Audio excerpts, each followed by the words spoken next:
আসসালামু আলাইকুম রহমাতুল্লাহি ওবারাকাতুহু। কেমন আছেন ভাই বোন বন্ধুরা? আমি আপনাদের দোয়ার বরকতে আল্লাহর অশেষ মেহেরবানিতে ইনশাআল্লাহ ভালো আছি।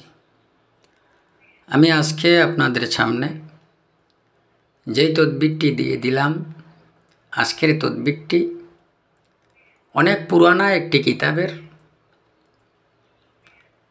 আপনার এই কিতাবটির ভিতরে রুহানি ছুপলি দোনোপদের তদবিরই আছে। আজকের এই তদবিরটি যাহারা বারবার মহব্বতের কাজ করার পরও দেখেন কোনো উপকার পাননি, আপনার রুহানি শক্তি কম, তাই আপনি আজকের এই তদবিরটি প্রয়োগ করে দেখতে পারেন। আশা করা যায় 100-র ভিতরে 100 ভাগ আপনার কাজ করবে। আজকের কাজটি আপনি কিভাবে করবেন, কিভাবে করলে আপনার কাজটি সম্পূর্ণ হবে আমি আপনাদেরকে বলে দেব। আপনারা অবশ্যই আমার কথা ভালোভাবে বুঝে তাহার পরে কাজ করবেন। আশা করা যায় সঙ্গে সঙ্গে উপকার পাবেন।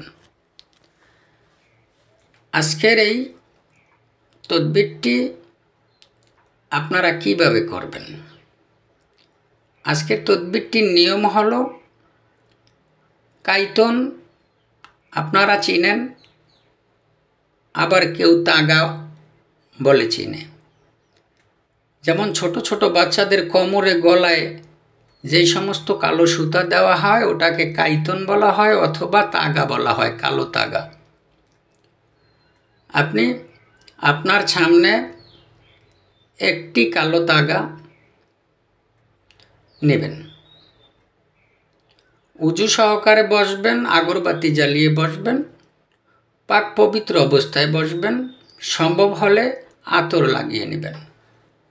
তাহার পরে কুল আউযু বিরাব্বিন নাস মালিকিন নাস ইলাহিন নাস মিন শাররিল ওয়াসওয়াসিল খান্নাস আল্লাযী ইউওয়াসউইসু ফি সুদুরিন নাস মিনাল জিন্নাতি ওয়ান নাস।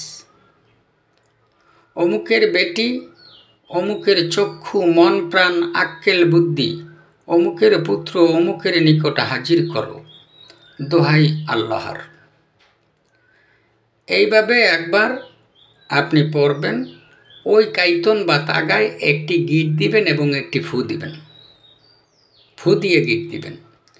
এইভাবে একটি তাগার উপরে আপনি 21 বার পরে 21টি গিট দিবেন।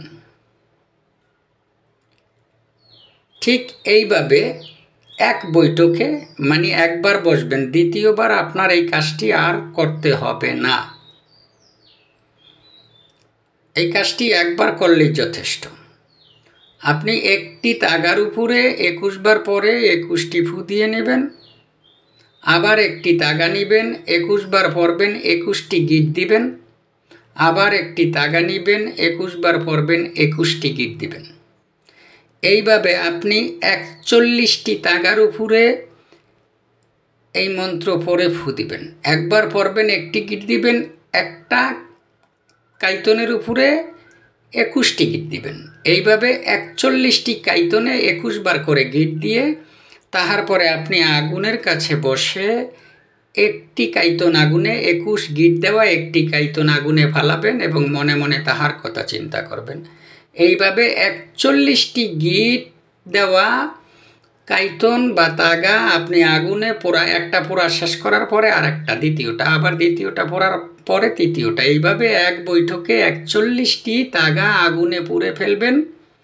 আপনি কাজটি আগে করে রাখবেন। প্রয়োজনে দুপুরবেলা যখন ভাত রাঁধবে তখন আপনি আগুনে একটি একটি করে ফেলবেন। এইভাবে 41টি আগুনে ফালানোর পরই সে যেখানেই থাকুক, যেইভাবে থাকুক, তার সর্বশরীরের ভিতরে আগুন জ্বলে যাবে, অস্থির হয়ে যাবে। আপনার মনের মানুষ আপনার কাছে না এসে থাকতে পারবে না। কিতাবের ভিতরে যেইভাবে উল্লেখ করছেন আমি ঠিক সেইভাবে বলে দিয়েছি, একটু কোথাও ভুল বলিনি।